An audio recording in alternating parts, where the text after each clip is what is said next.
Então o que é que ele fez? Se uniu a um deles, que era o mais forte, para que esse, através desse reino, ele vencesse os outros reinos, né? Então, ele se estabeleceu relações com o reino do Congo, e através dele ele vai dominar os outros reinados, as outras nações, né? De início, Portugal não entrou dentro de Angola, ficou só nas margens, né? Na região junto ao mar, e fez construir os fortes que eram receber os escravos. Os negros eram capturados no interior das matas por outros negros e eram trazidos, eram presos nessas feitorias, lá nesses fortes, e de lá os navios vinham para levá-los, né? Então eles demoraram a entrar porque tinham poucos homens, né? Os portugueses tinham poucos homens para dominar milhares, né? Milhões de índios, né? De nativos, né? Gradualmente tomaram controle através de uma série de tratados e guerras. Então, aos poucos, Portugal foi avançando. Como ocorreu no Brasil, os holandeses também ocuparam Angola. Ficaram lá de 1641 a 1648. Depois foram expulsos, tá? Em 1648, Portugal começou a levar a sério o domínio sobre Angola. Lembre que Angola é dezenas de vezes maior do que Portugal. Então, como é que, se toda a população de Portugal fosse morar em Angola, não teria como ocupar todo o território. Se observe como era necessário que os portugueses fizessem acordos com nações da própria Angola para dominar outros angolanos. Lembre que um não olhava para o outro como se pertencesse ao mesmo país. Eles pertenciam a etnias diferentes, não existia um país chamado Angola. Então, através da força do próprio negro, Angola, os portugueses passaram a dominar outros angolanos. E aí, gente, houve a Conferência de Berlim, nós falamos no primeiro encontro.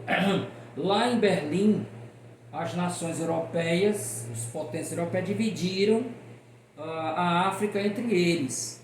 E uma das questões que foram acordadas entre as potências, acertadas entre elas, era que a nação que não tivesse, a potência que não tivesse capacidade de dominar o território que conquistou na África, o perderia para outro.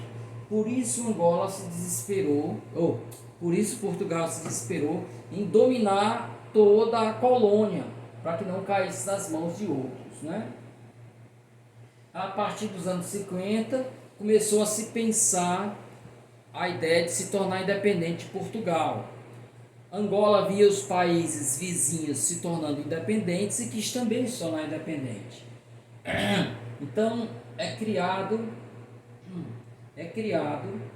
um primeiro partido político, que foi o MPLA, Movimento Popular de Libertação de Angola.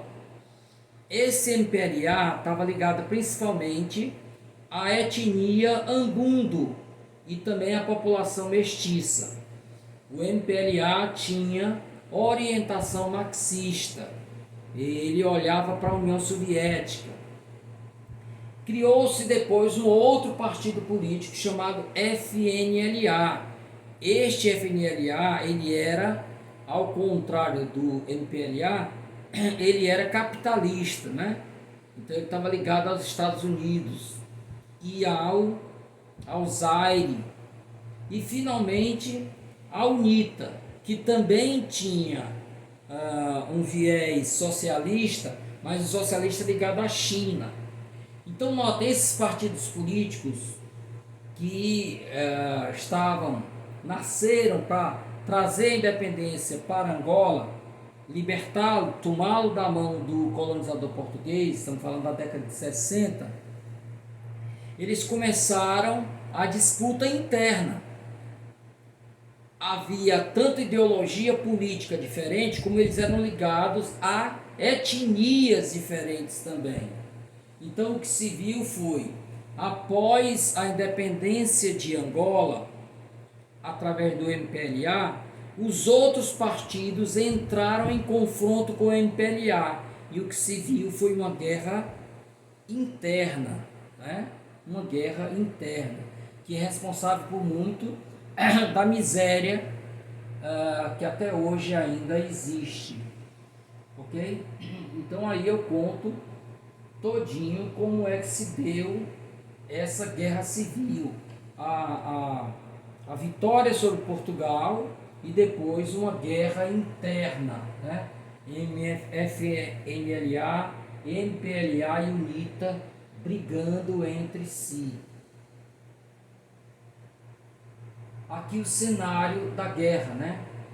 Logo após a independência teve início a Guerra Civil Angolana, entre os três movimentos, né, os três partidos políticos que eu já citei. A guerra durou de 75 até 2002. Vocês imaginem quantos anos de guerra, né?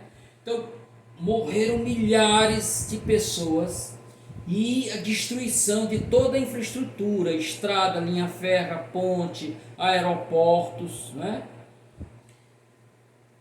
Aqui um quadro tristíssimo, em que as pessoas fugiam, milhares de pessoas fugindo para países vizinhos, fugindo da guerra. Porque quando os soldados desse partido entravam na cidade, eles destruíam tudo, matavam todo mundo, né? Muitos desses aí morriam no caminho, ou de fome, ou por minas terrestres escondidas ao longo das estradas, né? Então foi uma verdadeira tragédia civilizatória, né? Ok?